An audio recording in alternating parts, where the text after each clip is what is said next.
All right, Richard, go ahead and share how you found us.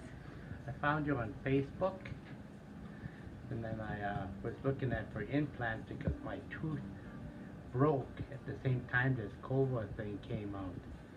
So I was looking for, because I was worried about an infection, of my tooth, and I called and they said, no, it's not going to be infected. It's going to be fine the way it's cracked. So they got me in right away, and I was really pleased about that. So, and I was happy what they did.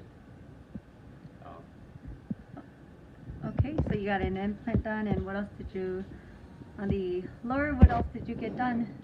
I got a tooth taken out. I had 2 implants, and then I had a crown for another tooth that was missing.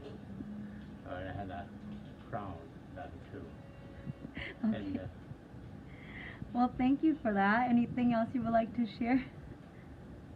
what's that? Anything else you would like to share? Well, I thought your service was very good. Well, thank And you. they're very polite, and they were up front and told me exactly what I did. Oh yeah, before I came here and they looked at my teeth and everything, I had a cleaning. So they cleaned all my teeth at the same time. So that was pretty nice. Well, So. thank you. Mm-hmm.